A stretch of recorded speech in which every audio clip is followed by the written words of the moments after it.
Well, Melissa Oden is the survivor of a botched abortion. You heard that correctly. You see, Melissa's birth mum was 8 months pregnant when her mother forced her to terminate her pregnancy. She was given a toxic saline solution over 5 days and it should have killed Melissa. In fact, she was thrown out as medical waste. But a nurse heard her weak cries and against all odds, Melissa, weighing barely a kilo, was revived and ultimately adopted by a loving family. Melissa joins us now from Missouri in the United States. Melissa, thank you so much for being with us this morning. It's an incredible story. You always knew you were adopted, but when did you learn the full story of your birth? I was actually a teenager, 14 years old, when I accidentally was told the story of my survival.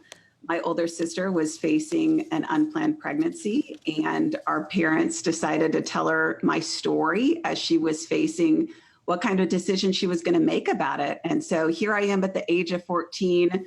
During an argument one night, she said something that had never been said before. She said, "You know, Missy, at least my biological parents wanted me." And I was thinking, that's strange. We're both adopted. We were both raised to know we're equally loved.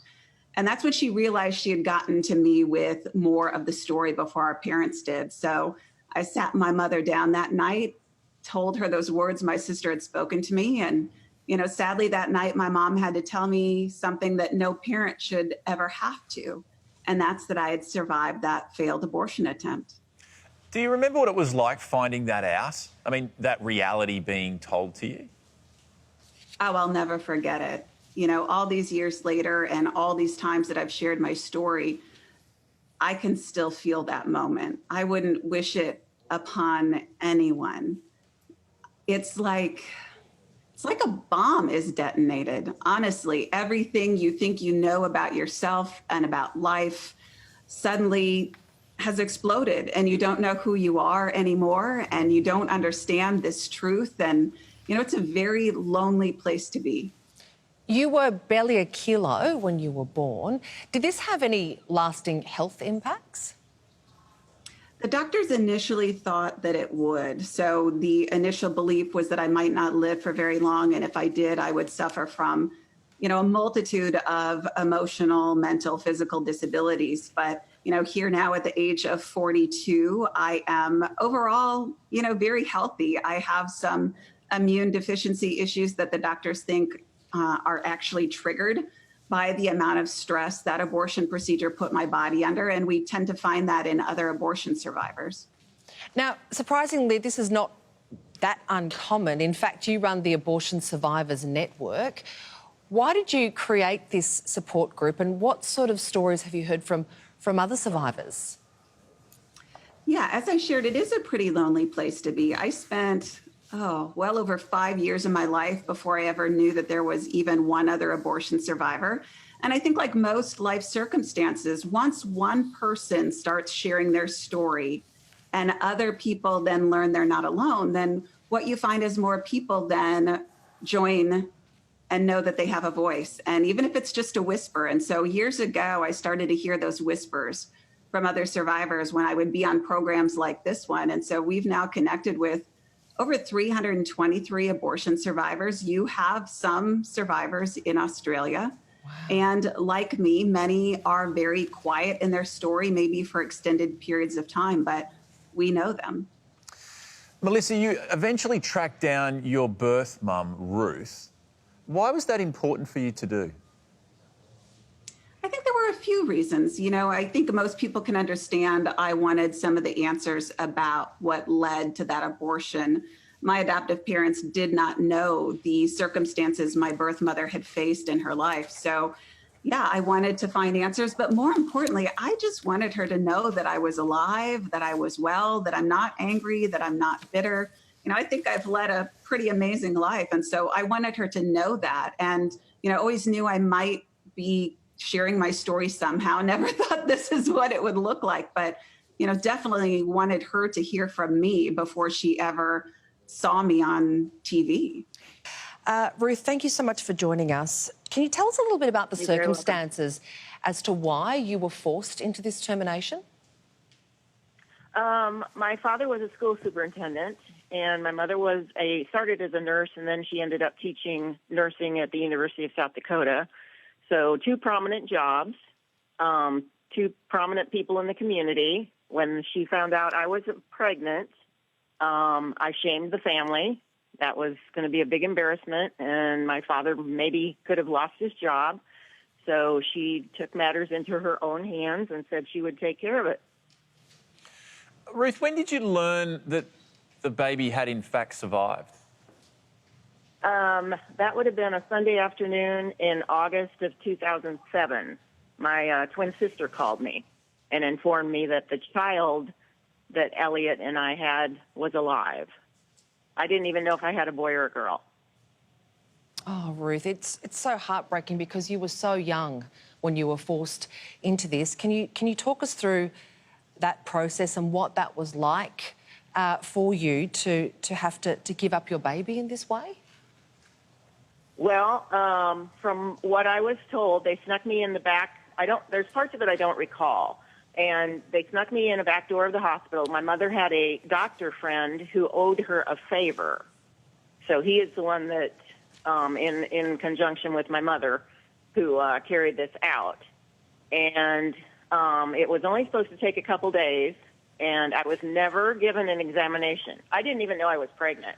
I was in really good shape. I played volleyball all year round. That's the only sport that was available for girls when I was growing up. That tells you how old I am. And so I played volleyball all year long. I was in really good shape. I didn't even know I was pregnant. And so they did this procedure. It ended up taking 5 days instead of 2 or 3. And the reason being, I was farther along than anyone thought. Wow. Doc, we know Ruth was given a saline solution over 5 days, and this was back in 1970, in the 70s. How could a termination like this fail? Look, it's really hard to know. I mean, I'd need to know more details about how this occurred. I think Ruth gave a very good example there, or reason behind why this process may have occurred in the first place, and no one really took any time to try to figure out just how far along she was, in fact, in the pregnancy. And I think that comes down to, you know, this becomes something very tricky, especially back in the 1970s. Yeah, Ruth, after you learned Melissa, your daughter, had survived, it actually took you several years before you were ready to meet her. Why was that? Well, at first, she thought it was Elliot and I that did not want her, which I understand.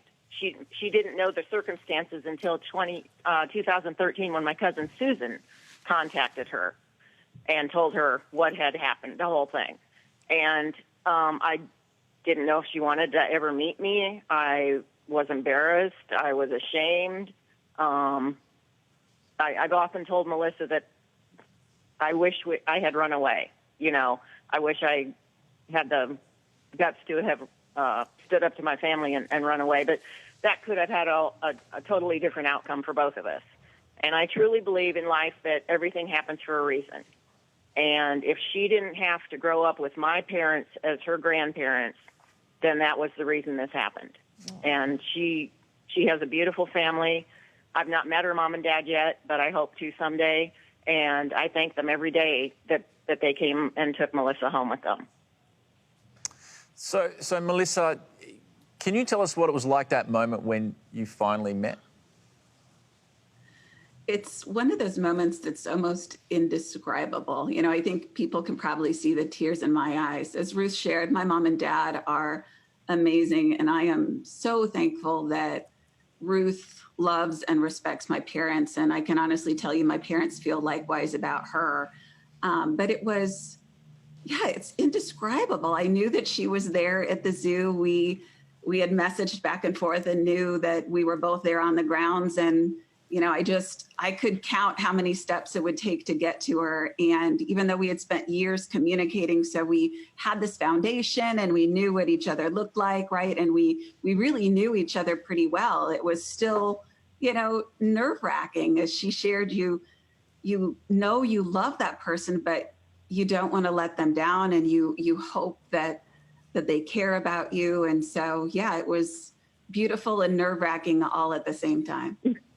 Melissa, and Ruth, you can hear each other from across the way. What would you like to say to your birth mother, Melissa? That I'm so proud of you. I'm proud that you are finding your voice. I am so thankful that you are healing, that you're not afraid anymore, that you know that you have nothing to be ashamed or embarrassed about. And you know that we love you, this house of crazy kids, and all of us, we miss you in the midst of a pandemic. Yeah. I miss you too. What an amazing We haven't seen each other since last August, so it's been almost a year since we've seen each other. I think it's well due for a catch-up between you two incredible women. Melissa and Ruth, thank you so much for bravely telling your story. We do appreciate it. Oh, you're very welcome. Thank you. Just amazing.